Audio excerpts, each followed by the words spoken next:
Because how much effort you put in bringing people to the leadership training seminar will determine whether these people can actually perform the task and duty of leadership and finally take up the accountability of ranking up to be recognized in the Philippines come April 2025.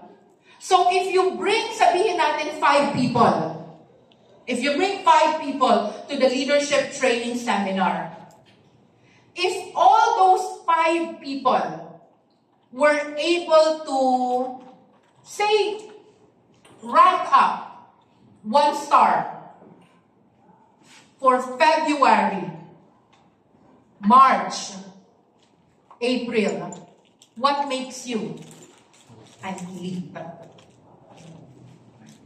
You understand? You understand? Those 5 people can actually make you a first month, second month, third month qualifier elite. Yes.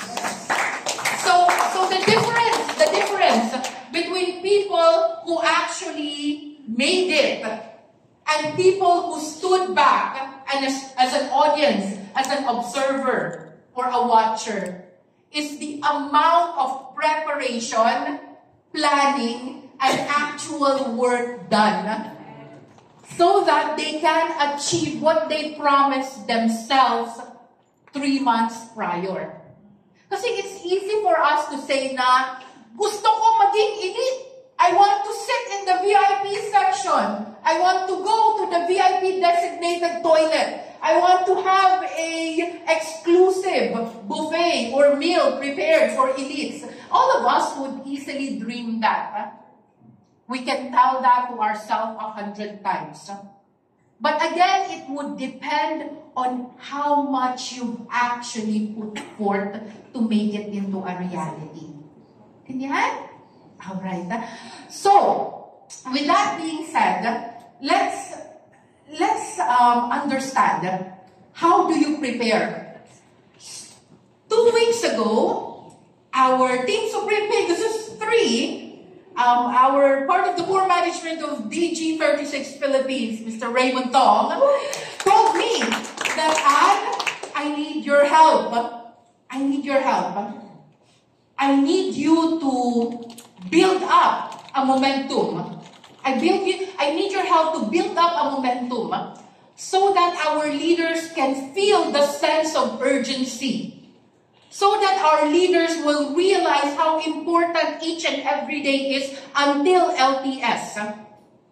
I need you to do a post-meeting. And I need your help because it will be Chinese New Year.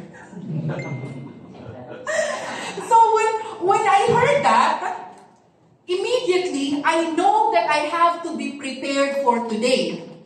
And do you know the preparation that I took for today? I flew all the way to Iloilo to listen to the grand testimonial event. Kasi if you will do a debrief, you have to be there. Tama? Yes. I wanted to listen personally to Joel Gamas so that I could understand his topic in LTS more and I could do a better debrief today. So I have to listen to him personally. So we went there. Alam niyo ba, nabalikan lang, wala pang 24 hours. We went there in the morning. We flew early in the morning the next day. Just so that I could prepare for today. And then how important it is to listen to Jeddah in person. I had to go to Pampanga and even have to do overnight together with my team so that I could listen to Jeddah and do a better debrief today. And it's so important for me to be on the first day of Chinese New Year in our grand testimonial in Manila so I could listen to Sir Raymond Tong personally deliver his practice topic. And mind you, it was really, really sulit na sulit. It was worth it every minute that we were there. It was really, really worth it. I don't know if you felt it, pero I definitely did because I went to 3 locations and the biggest crowd the biggest crowd is Manila.